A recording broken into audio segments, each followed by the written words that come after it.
everybody, Matt Brown, working our way through more of Nirvana's Bleach. So this one is Big Cheese. So this one is in the key of B minor. We're in standard tuning for this one, so the tunings are kind of all over the place for this album. So yeah, just standard tuning.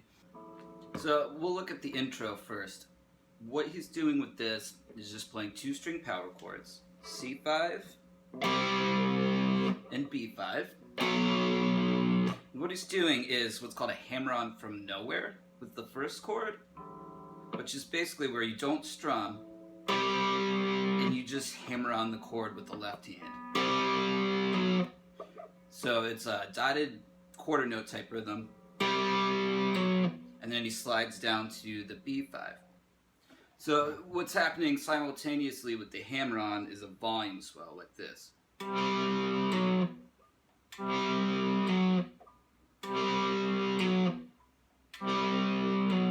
So to get that going on, what you want to do is at the end of the B5 chord, roll the volume all the way down with your hand here. And I just kind of use my pinky on a Les Paul style guitar. And then when the C5 hits, roll it all the way back up.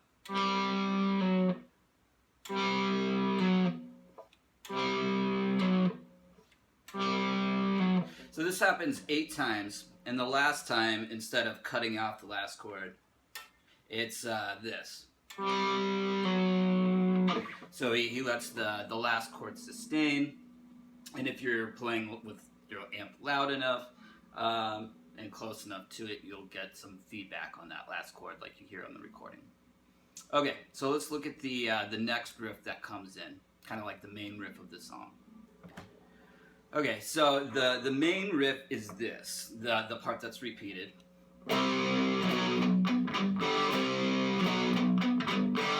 So what that is, you have a 3-string C5 moving to a 3-string B5.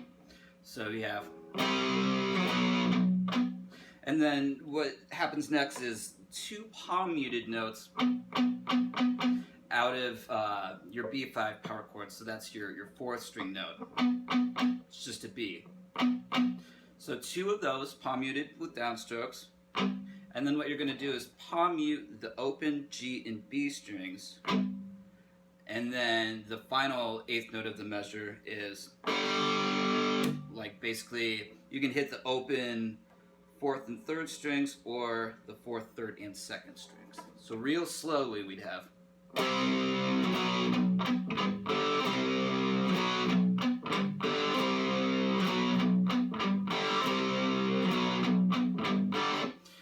Alright, so that riff gets played only twice at the beginning here, and then the 3rd time it's played with a little variation like this.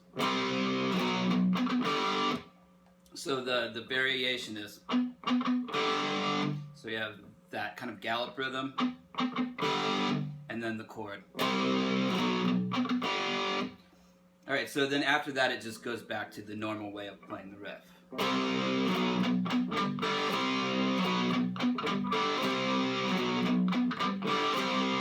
So that carries through all of the verse except for the last time the riff is played in the verse.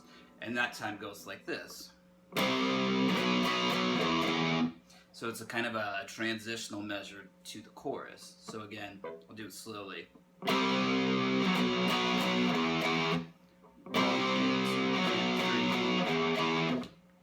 Alright, so just a C5 to the E5 with some low open E notes.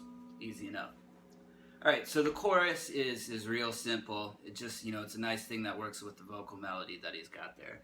And it goes like this.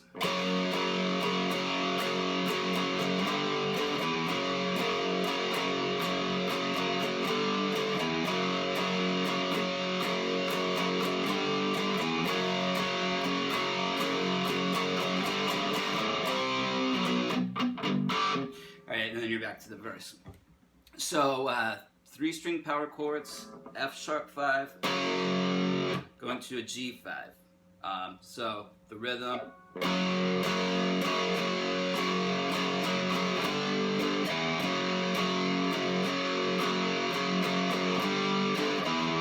So at the end of the G5, you have that low open E that kind of leads you back to the F sharp. Now, the last time the riff is played, there's kind of like, I've heard live versions of the song, and there's sometimes on the live version, he plays the last time just like every time through the chorus.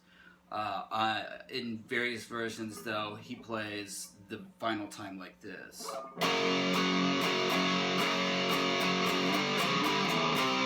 So what he's doing basically with the G5 is taking it down to the D note here to a C sharp before going back to the verse part. Alright, so we have a few more other parts to talk about. Basically the song goes through another verse, another chorus, and then it goes to this riff that comes in after the second chorus, this.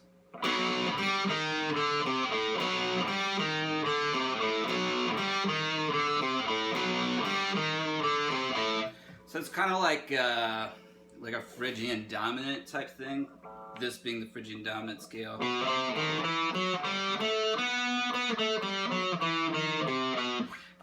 With a chromatic note thrown in.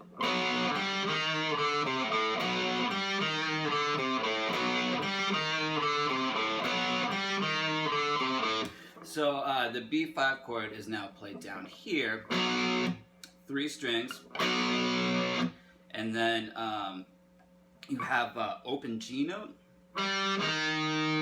going to the note at the 1st fret of your 4th string, and then an open D, C, and then an A. So that's 3rd fret and open.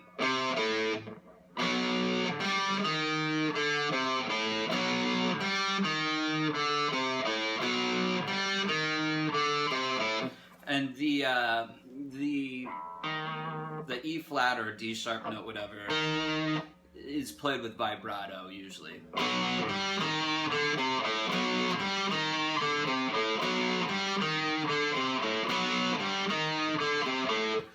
So that's how that riff goes.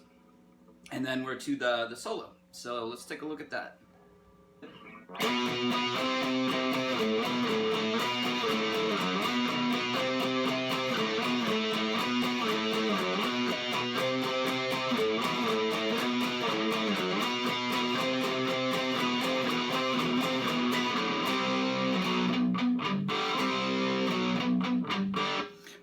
So in terms of scales, what's going on here is it's the B Phrygian mode. So that note, if I spell it out, is B, C, D, E, F sharp, G, A, and B again. So what he's doing is creating a melody with octaves on the low string. So the shapes that we're going to use are the B octave, C at the next fret, then you're going to have A at the 5th fret, and then the F sharp note back at fret 2.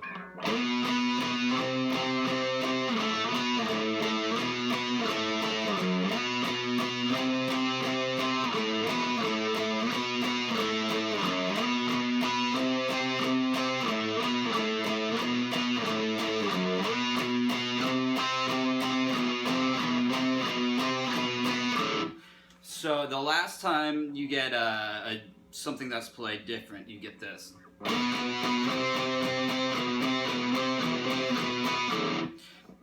So you're basically just going back and forth between the B and C octaves.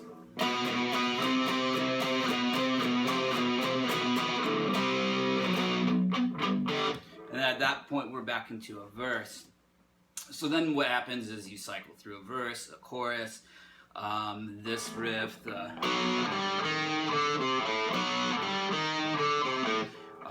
and then another guitar solo, then you're back to another chorus, which we've already talked about, and that takes us basically to another version of this riff, and then we're to the outro. So basically a lot of repeating of other parts before we get to the outro. So the outro is really simple. It's a 4/8 note phrase that's repeated, and that's it.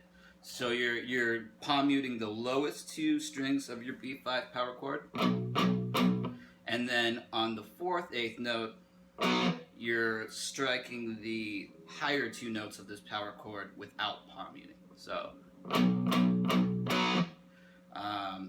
up the tempo.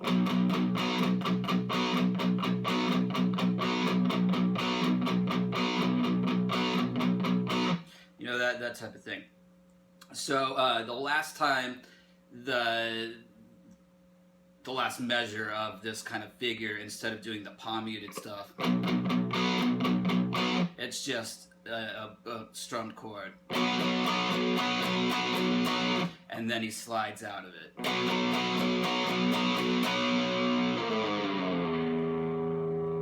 You know, get some feedback if you're close enough to the end. So that's how the track ends. So if you have any questions about this song, feel free to get in touch. My email's at the top of the page, and you can, you know, just message me in the comments too. Or if you want the transcription, the tabs, I transcribe music for a living, so just email me and I'll send that to you. Alright, thanks for watching, guys, and I've got some more coming from Nirvana and the Bleach album. Alright, see you around.